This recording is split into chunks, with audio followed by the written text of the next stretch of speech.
Chapman, Area 51 Governor, presenting on the General Evaluator role. Good morning. Good morning. My job is to give back a report on how the meeting went. And in order to do that, I have a team. And I will call my team up later. They will give their report. And I will give my overall evaluation of how the meeting goes. And we'll talk later. Thank you. Thank you.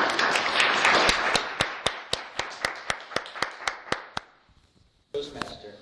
He will be presenting a manual speech from the Competent Communicator Manual, number 5, Your Body Speaks. The title is Help. I'm doing a role I've never done before. Have you ever wondered what the odd counter is or what the General Evaluator does? Do you know who delivers the word of the day? Are you clear on the role of the Toastmaster? Today is the day that you can stop wondering.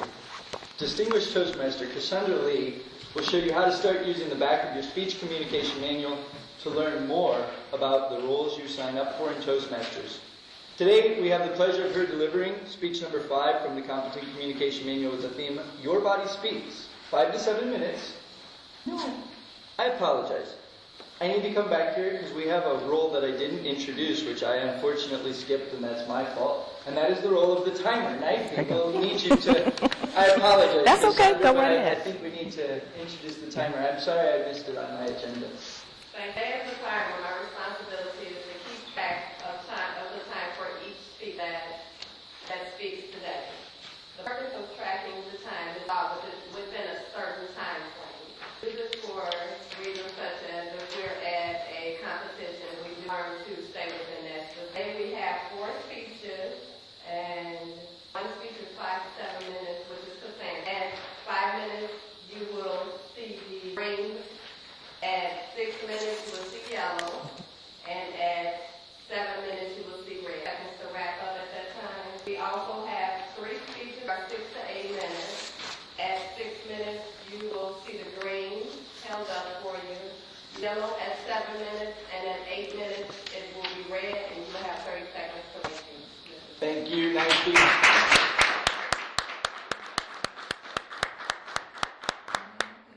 Further ado, Cassandra Lee presenting Help. I'm doing a role I've never done before. Thank you, Tim.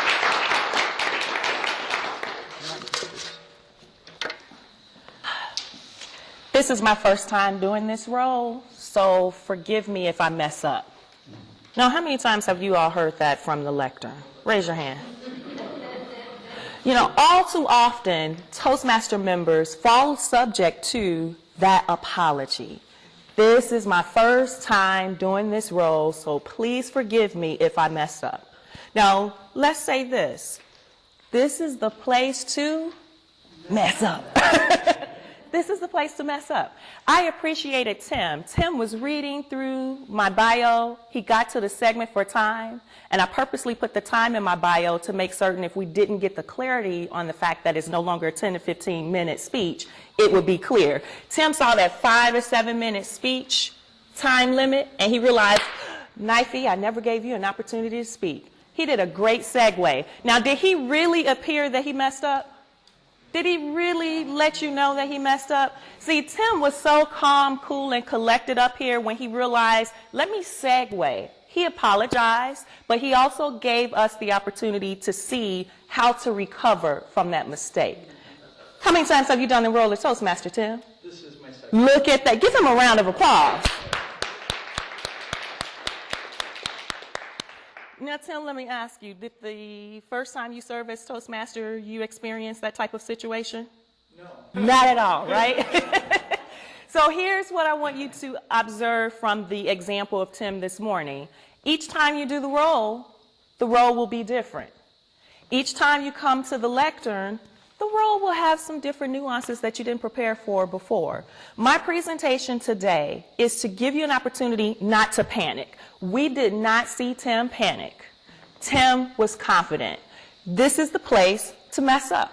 This is the place to do the practice. This is the place to keep experiencing the meeting roles, because those meeting roles are what give you what I call platform experience. And when you have the platform experience when you mess up, then you can confidently stand on your feet and do exactly what we saw Tim do today. Make that transition. So let me tell you how you can become more confident in standing on your feet. Your communication manual. Your competent communication manual from Toastmasters International. Now, I've been a member of Toastmasters International since 1998. And one of the things I learned about Toastmasters early on in my journey was that everything you need to know how to do in order to do what you do here, they've prepared a manual for you. It's a guideline, it's a blueprint, it's a resource. So I learned early on to consult the resource. So that's exactly what I want you guys to do today. Pull out your communication manual. If you have your leadership manual, pull out your leadership manual. If you didn't bring a manual, look on with someone else. Look on with someone else. Now your manuals, of course, you know, you get these when you pay your membership fee. And I say manuals are like when we were in high school. You know how we had some high school teachers that didn't let you in class if you did not have your notebook and your book for their class? Your manuals is how you get through the process of any Toastmasters meeting. So again, if you don't have a manual before you, I want you to go ahead and sit next to someone who does, so that way you'll be able to take a browse of a couple of pages in the back of your workbook. Now, I'm holding up the most current. This is the most current competent communication manual. So in the back of your resource, you're going to go to the page of 67, and that's going to be the section saying meeting roles and responsibilities. For those of you that are using the older versions, look somewhere starting around page 63 and thereafter. Yet you're looking for the section of meeting roles and responsibilities. Now, the first reason why you want to utilize your manual is because it gives you what I call foundational information about the different roles that we perform in Toastmasters. Now, as I'm setting my board on the wall here, shout out some of the roles that we perform in Toastmasters. What else? What else? What else? Give me another. Good. How about one more? Okay, good. So here's the bottom line. We have 8 primary roles that we perform in a Toastmasters meeting. 8 of them. In the back of your workbook, each and every one of them are explained. You want to do exactly what we saw D.I.V.A do today. Give foundational information regarding that role. How many of you were impressed with the fact that D.I.V.A knew exactly what to say about what the Toastmaster, about what the timer did? See, we got one person who was impressed. I know for me, I was very impressed. And remember, when did I join Toastmasters? 1998. I was impressed that she was able to confidently stand on her feet, look at her script, and tell you that the timer, in essence, helps to keep track of time. Helps to keep track of time. So since we know that, keeps track of time, I'm just going to do that. Now, do me a favor. Tell me which role, thanks. Tell me which role actually notes words and sounds that are used as a crutch or pause filler. The I counter, absolutely. And who's doing that role today? There you go. Which role helps to motivate, encourage, and improve speaking and leadership skills? The evaluator. And how many do we have on the agenda for today? 4. We have 4 evaluators. We also have someone who evaluates anything and everything that happens at a meeting. With general evaluator. Who's serving in that role for us today? There you go. Comments on the use of English and gives the word of the day. That is our grammarian. And who is our grammarian for today? Karen is. Now tell me this. The major portion of the meeting. Which role is the major portion of the meeting? The speakers. Now in WAO, they've heard me say the speakers are the meat and potatoes of a meeting, or they're the superstars of the meeting, because we create our meetings around our speakers. Now, as we look at the final options here, ensures that everyone speaks. Who do you think that would be? Ensures. table topic master. Let's go with the table topic master. Since we know that serves as host is typically the Toastmaster. Now let me point out something about the table topic master. Most people don't realize that's the primary role of table topic master, to ensure that everyone speaks. How can we get better with our speaking skills if people are sitting back in the sidelines? Table topic master's job is to get the agenda for the day. Even though they know what their topic is, they must be strategic. Who's not speaking today? Who is not the Toastmaster? Who is not a speaker? Who is not an evaluator? Who is not the grammarian? Meaning, who's not fulfilling any of those 8 roles? Good, I got 4 people. They're my table topic participants. And then because the Toastmaster's environment is to ensure that everyone speaks, what the Toastmaster as well as the table topic master will do is they will give those individuals that are competing or participating in the table topic segment an opportunity to speak.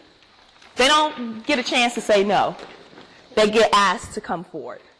There are no volunteers in table topics because, again, table topics gives everyone a chance to speak. So if you're not fulfilling one of the roles, you will be speaking in table topics segment. Now, in essence, that's foundational information. You find it all right here in your manual. Should you need additional information to keep the panic from setting in, I want you to write this website down. Everyone write this on your agenda. The website is www.toastmasters.org/meeting roles. You don't have your manual? You want to know more about how to do the meeting role? You want to learn how to do the meeting role before, after, and at the meeting? Consult your manual or the Toastmasters website, and that will keep you from going, oh my God, I'm doing the role for the first time, and please forgive me if I make a mistake. We want to make mistakes because that's how we learn. Mr. Toastmasters. You're welcome. Thank you. Wow. Very nicely done. I'd like to remind everybody that on your ballot, we have a first speaker spot there. If you take 30 seconds or so while I provide some of my remarks to comment to Cassandra on her speech this morning. Thank you for making me feel better about my mistake. I was still embarrassed, but I feel better that, this is the opportunity to learn and make mistakes, practice. And no matter how well you prepare, sometimes life throws those little curveballs at you, and the more opportunity you have to recover from them, maybe I'm just really good at making mistakes. So, thank you anyways, Cassandra. So if everybody would just take some time at the Goody Master break, we'll have an opportunity to provide positive feedback. And Tim, I just want to say that I appreciated you doing that because you gave me a completely different speech than I prepared for. Wow. Yeah. See? Positives all around. Yeah. So that was a good teachable moment. Great. Thank you both, Knifey, as well. Good. Okay, so if you'll wrap up your comments for Cassandra, we have our second speaker of the day, Hi Lamb. Hi is fired up and ready to go.